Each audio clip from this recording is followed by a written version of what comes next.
What attitudes and skills do we need over the next 12 months to be enormously successful? So I asked this to many, many audiences, and people come up with stuff like, what attitudes do they really need? So they need energy. So people say that they need energy. They need passion. So they need passion. And people say to me, what do we need? And they need hunger, you know, and they need determination. So they need all these different attitudes to succeed. And then I say to them, what skills do they need? And they say they need to negotiate better. So they need negotiation. And people say they need listening skills.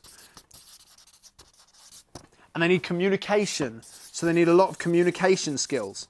So I brainstorm with audiences and say, what attitudes and skills do you feel that you need to own in order for you to be truly successful this year? So providing you want to push forward, you need to find out what you need first off that's going to make you more successful. Here's the thing, interestingly enough, let me ask you another question.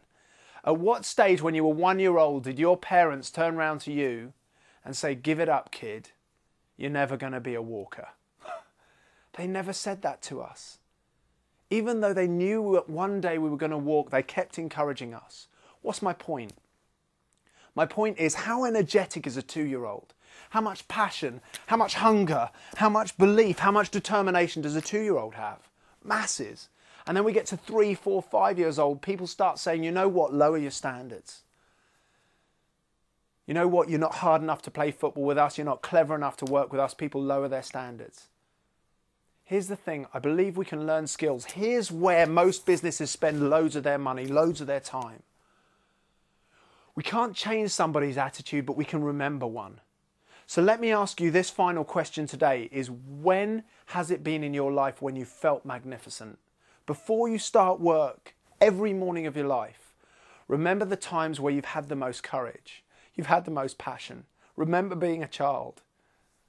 Remember the times that you had humility, focus, strength, belief, determination, persistence.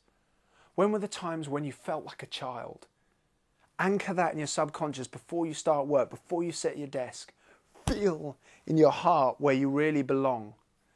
Just before you start work, flow the emotions into your heart. Feel great before you sit down and make that phone call. Don't make that phone call until you know that your attitude is right.